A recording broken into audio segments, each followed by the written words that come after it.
Ameni, ameni bangcwele, ameni abantwana bakaNkulunkulu nasentambama nithanda kubonga uNkulunkulu. Okhulumayo uMamfundisi Ngondo la eGauteng. uMamfundisi Ngondo wakhonza kule bandla amatshe wevangeli phansi kukababa noma Mongameli Matekwane. Ngifuna ndikhulume ubufakazi. Amen bangcwele. Into yokuqala ndibingelele ubaba wami nomama wami Mongameli Matekwane la eGauteng, ndababingelela egameni lihle laNkosi noMsindisi uJesu Kristu. Ndibingelela abomamkhokheli egameni likaJesu, ngibingelela abashumayeli bonke egameni likaJesu Kristu waseNazaretha. Ndibingelela la eCape abobhishophu bonke, umafundisi Blawoni nabafundisi bonke bakhona kule ndawo, ngababingelela egameni likaJesu. Ndiyambonga ke uNkulunkulu namhlanje kufike ukuthi ndimbonge, ndikhulume ubufakazi ukuthi uNkulunkulu simkhonzayo uyaphilisa, ukuthi uNkulunkulu simkhonzayo akafuni ukuhlanganiswa. Ngimbone kimi bangcwele. Ngiwumamfundisi njengoba ndishilo kule bandla besikhonza kulo. Ubaba beku archbishop, hayi bishop, ngoba bekanababishop phasi kwakhe nabafundisi. Amkhulu ashumayela ivangeli, alishumayela iqiniso, mala yena nqinikazi angaliphili, ayenza konke, ajola kakhulu, athandana nabafazi abasikhonza nabo, abomama kukhonzwa kodwa-ke ngapha bayajola, ashumayela kodwa ngapha uyajola. Kwafinyelela ukuthi wathola isifo sibizwa HIV. Bangcwele, ndikhuluma lobufakazi kubonke abafundisi, iy'nceku zibizwa iy'nceku kodwa-ke zingawavala amazibi. Ubufakazi lobu bufinyelele kubo. Bangcwele, ngiyambonga kakhulu uNkulunkulu. Ahamba kanjalo wasithola lesi sifo, wandithelela, ndathelela mntwana. Bangcwele, umntwana wasithola lesi sifo ngenxa yakababa angathembakali, angayivali izibi, ahamba nje izibi ivuliwe kodwa-ke uyashumayela ivangeli. Emveni kwalapho inikazi uNkulunkulu wamshaya, ngoba njalo bekamkhumbuza uNkulunkulu, leyo uNkulunkulu anothando ngakhona nabantu bakhe abakhethile. Washaywa kaningi, amsho kasi-4, number 5 ekuguleni kwakhe washaywa impela, waba agula, waba konke amathambo wakhe bathi aphelile emzimbeni wakhe, ihipi idlekile. Bangcwele, ngikhuluma into enzekile esibhedlela, bathi hhayi lo muntu u-HIV sekundlulile, manje une-AIDS. AIDS ayilapheki, kunzima ukuthi i-AIDS iphole. Bantwana bakaNkulunkulu, ndikhuluma amandla kaNkulunkulu, ndikhuluma ukuncoba kukaNkulunkulu, ndikhuluma ukuphilisa kukaNkulunkulu. Kwathi-ke agula kwaba mntwana. Bangcwele, agula kanjalo ubaba azange ndimbalele kuzo zonke izinto andenze zona. Bekubuhlungu, ndibona umntwana wami uyagula, ngiyagula, ndizihlelele, ndizizamela impilo lethu, ndithengise ukuthi abantwana baphile.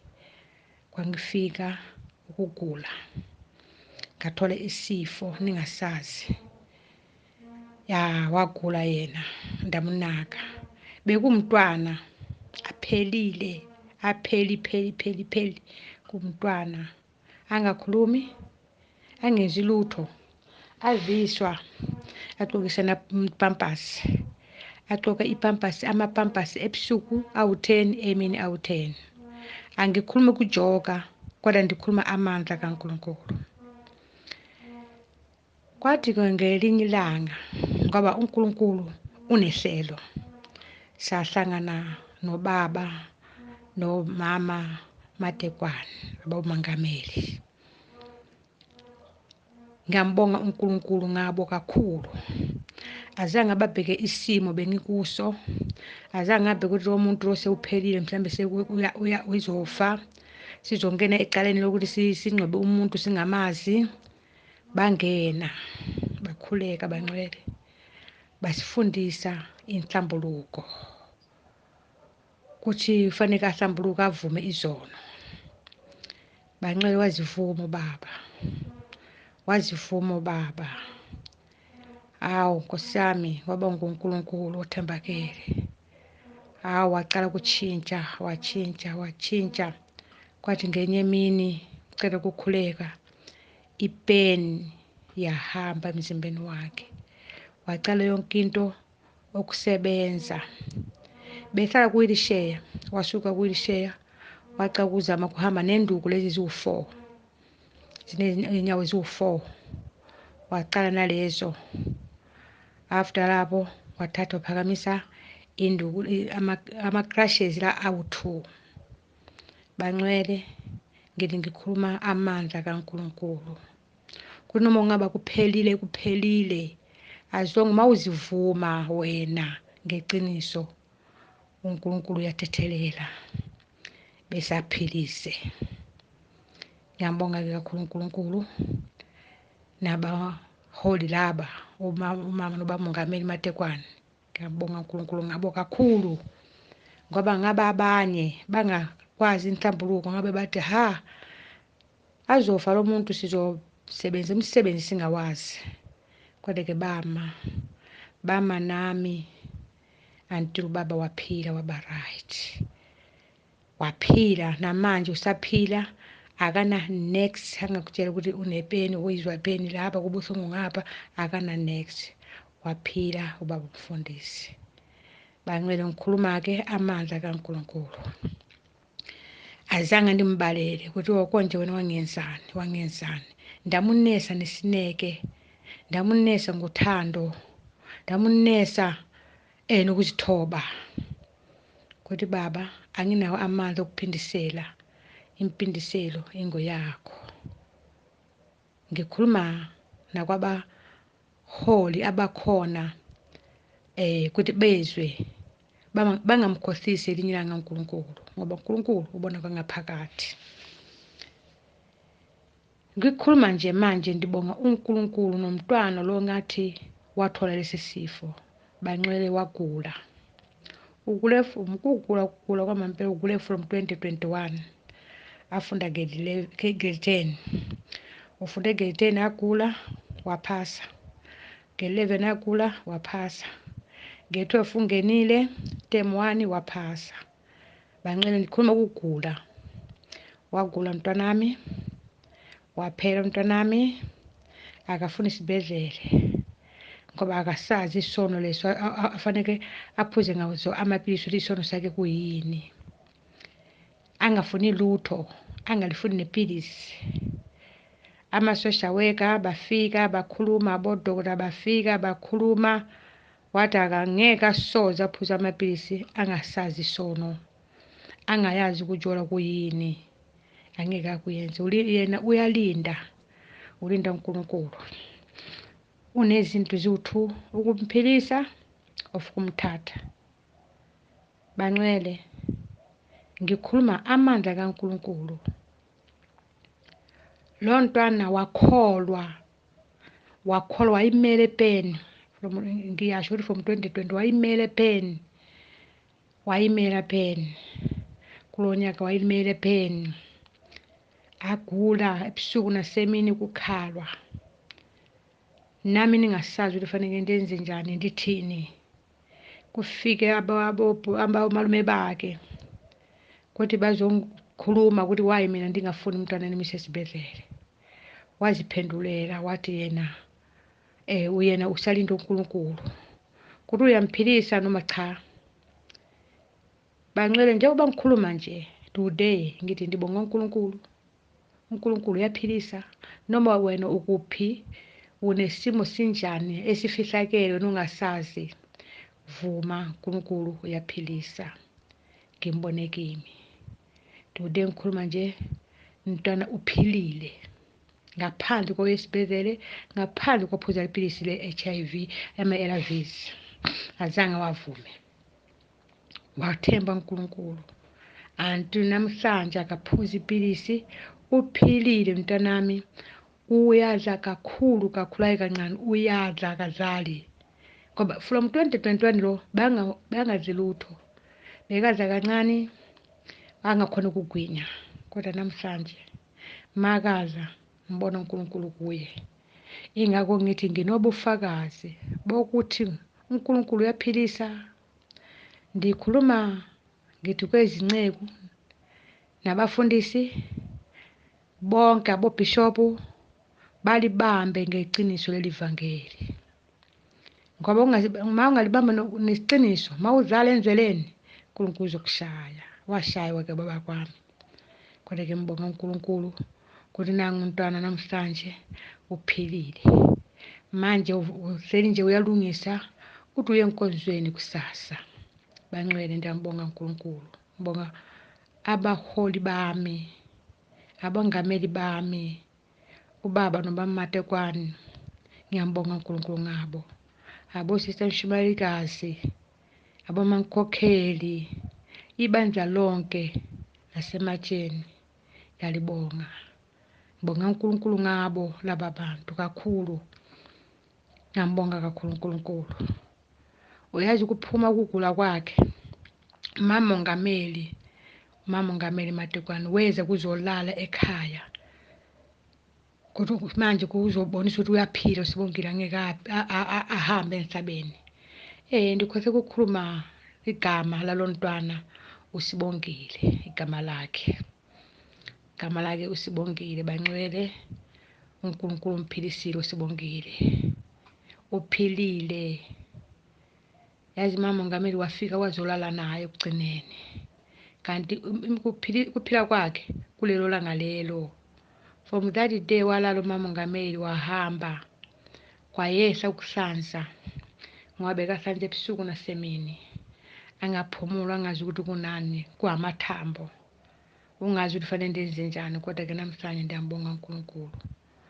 Ngithi bonke abangcwele, ngibonga imikhuleko yenu, ubaba noMama Mongameli, ngibonga imikhuleko yabo, ngibonga ukukhala kwabo, uNkulunkulu ukuzwile, uphendulile.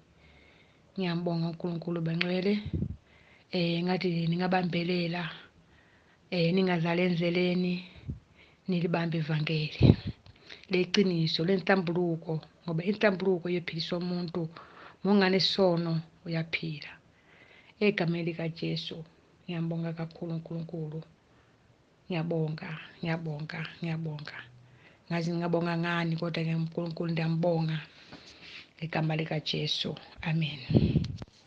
Amen. Ya, uyasabeka uNkulunkulu, akahluli lutho. Bangcwele, uyasabeka. Uyasabeka uNkulunkulu. Bangcwele, ngiyambonga uNkulunkulu. Ngisaphinda ngilichubekani, nilimele iqiniso, nihlambuluke, nivume izono. Ya, uNkulunkulu anifundise ukuvuma izono, ngoba abantu abafundisi abaningi bakhonza uNkulunkulu nenjwayelo, kodwa as long as sikhonza abantu basabe, bangasondeli. Kodwa-ke manje ndiyasho ukuthi ngempela uJesu uyabuya, isikhathi siphelile. Asimeni esikhalweni sikaNkulunkulu, simthande uNkulunkulu ngeqiniso, simkhonze noqiniso, ngoba izwi lakhe lithi mabazithobe abantu bami ababizwa ngegama lami.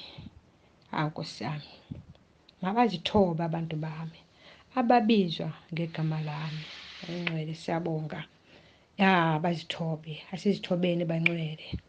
Asizithobeni sithembeni kuNkulunkulu. Uthi sifuna ubuso bakhe. Yena uzozwa asezulwini.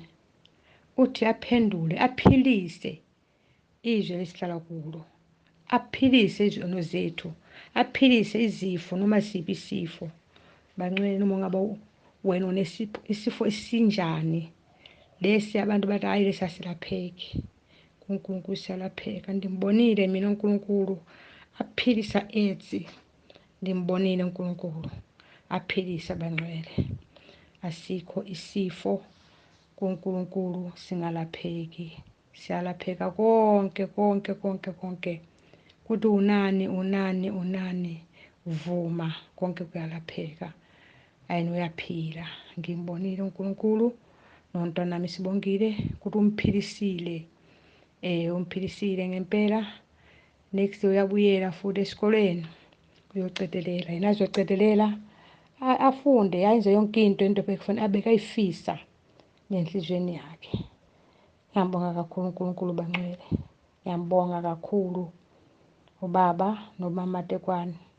Ngiyababonga kakhulu. Ngibonga uNkulunkulu ngabo kakhulu. uNkulunkulu angangigcinela bona.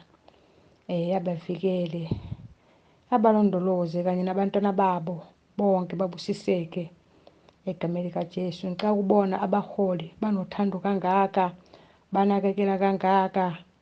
Basinakekele, banginakekele ngisebunzimeni. Ngimanike bangibutha.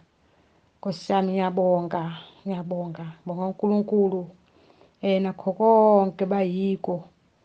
Ngiyambonga uNkulunkulu bangcwele. Bagcine njalo. Ngibonga ukuzithoba. Kuvuma ukuzolala phansi. Kuzolala phansi bangcwele. Kuzosindisa impilo yesibongile. Ngiyambonga kakhulu uNkulunkulu ngabo kakhulu. Abosisa Nshumayelekazi. Aboruru. Abosimingayi. Abamamkhokheli. Abogogo bonke. Ngiyambonga uNkulunkulu ngani bangcwele. uNkulunkulu angangigcine kahle. Ndikhulumela ubufakazi ngoba kukhona abafundisi abasadlala. Basahamba amazi bavuliwe. Basahamba ngempela bazibona ukuthi hayibo ababonwa. Ukhona obonwayo phezulu. Uzokubeka sobala. Bangcwele ngibonile uNkulunkulu yashayana. Mawungatshintshi uNkulunkulu uzokushaya. Phenduka. Buyela kuNkulunkulu. uNkulunkulu anisize. Nilimele iqiniso.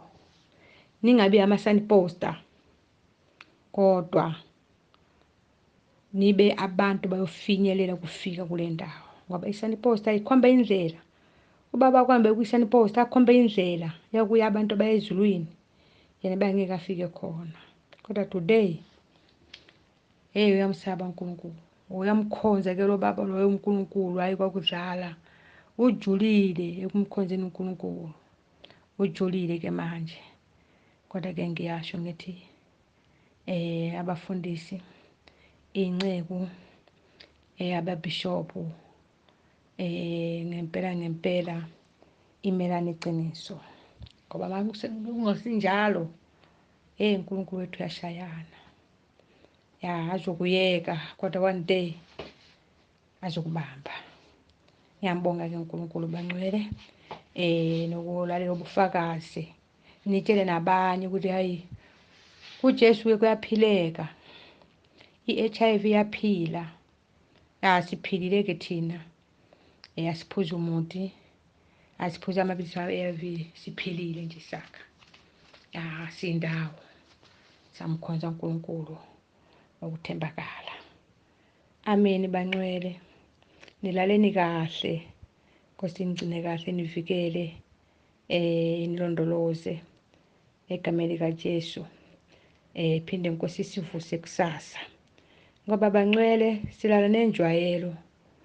Siyajwayela ukulala. Silale ukuthi silala ngo-9, ngo-10, ngo-2. Kodwa ke kuvuka kungumusa. uNkulunkulu asivuse nalo musa wakhe. Egameni likaJesu Kristu waseNazaretha.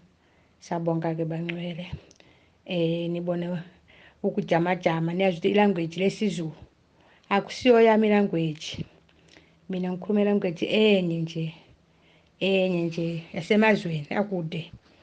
Ngikhuluma ilanguage yaseMalawi mina. Ingakho ngizobona kwenye indawo uma ngikhohliwe ukuthi fanele ndithini, ningamangali, lalelani ubufakazi. Ngiyambonga uNkulunkulu, ngiyabonga. Nibe nobusuku obuhle, uNkulunkulu anigcine. Amen.